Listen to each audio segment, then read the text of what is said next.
You are listening to Proof Text, a Glossa House podcast exploring Scripture and all things related to it. New episodes are released daily. For more information, check out glossahouse.com and subscribe to our channels on Spotify and YouTube. Welcome and enjoy.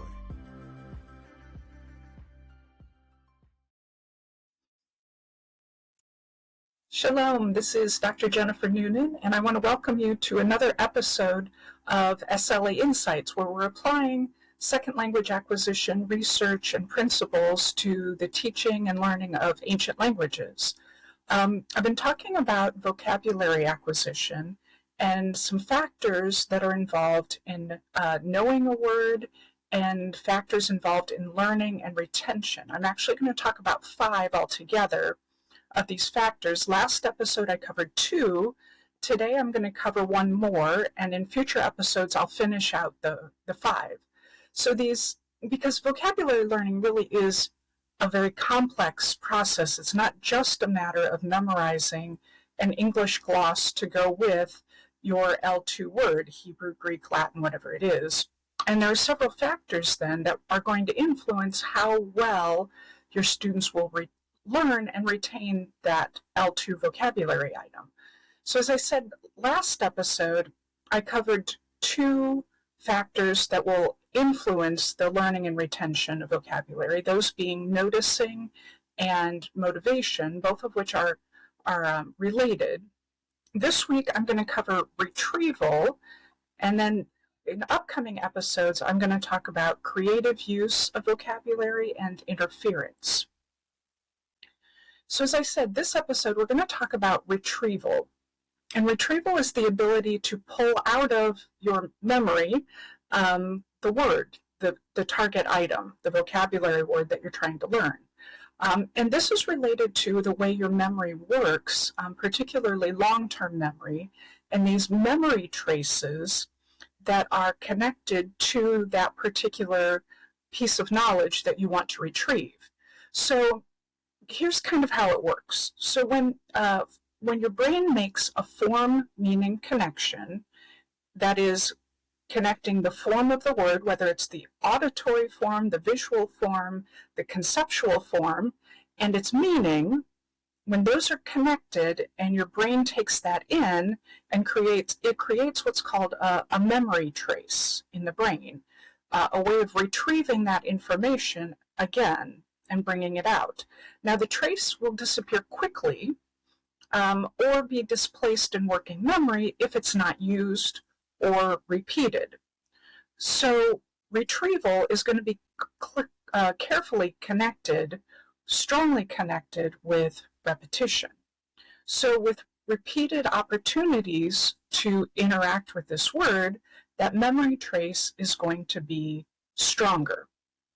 So the more successful retrievals of that word, the more strongly that memory trace is going to stick and be ready and available for future use.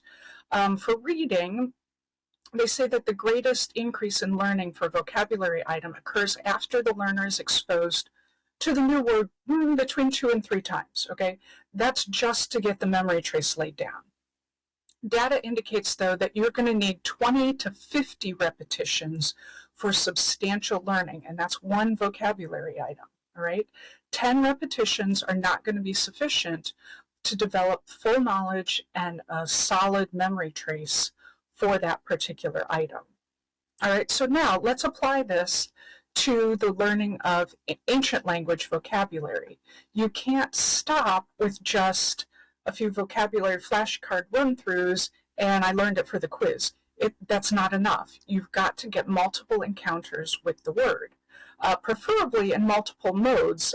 In other words, reading, listening, speaking, with pictures, with videos, any way you can get it. And I'll talk more about that in the next episode when we talk about creative use of the vocabulary. But for now, we're just talking as many repetitions as you can get in. But not just any. Vocabulary flashcards are a great way to go. But you can't stop there. That can't be your only encounter or your only mode of encounter with the words. we find that contextual encounters with vocabulary items, where you intentionally embed them into your reading, your classroom activities, your practice, your examples, when you embed them in context, there's a greater potential for learning and for deeper learning. They're learning not just the gloss, the single idea, but they're starting to learn the context, how it might be used in a sentence, the collocations, the place in the syntax of it. So all of these things are going to be contributing to their knowledge of the word, and just leaving it at vocabulary flashcards is going to leave you flat. It's a great place to start and very certainly effective, but again, you can't stop there. Now, the other thing that's going to influence retrieval is what's called spaced retrieval. In other words, you need gaps in between the encounters. You might give your students 10 exposures all in the same 15 minutes, but they need it to be gapped as well. Okay, so for example, if you run into the word 2 or 3 times to get that initial memory trace laid down, and then give a gap of 5 or 10 minutes, and then do it again. And this works well with flashcards as well. Spaced retrieval, because what happens is a difficult but successful retrieval is going to lay a stronger memory trace than an easy retrieval. And so if you're doing it over and over and over again, that's great, it's going to help, but you need a break. Take a break, come back to it to the point where you almost forget. Just long enough that there's almost this forgetting, and when the student can think hard and finally pull it out, that new memory trace that's just been laid right there is going to be stronger than 5 quick repetitions in a row.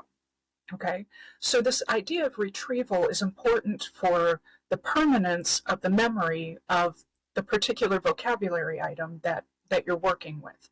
So again, you want lots of repetition, lots of opportunities for retrieval, but you also want some spaced retrieval, some gaps in between where the students have a chance to forget or almost forget before they have to retrieve it again to really solidify that memory in their brain. So today, another factor that influences vocabulary learning is retrieval. And this relates to memory cues, memory traces to that target item. Now, in the next episode, I'm going to cover creative use of vocabulary items that will also lay further memory traces, but in a slightly different way that will also promote better learning and retention of that vocabulary item. So I hope you can join me as we discuss creative use of vocabulary next episode. In the meantime, have a great week.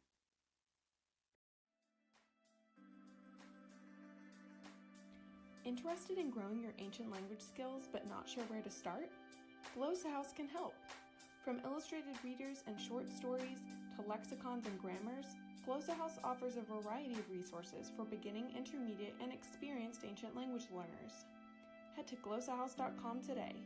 Glossa House, language resources for the global community.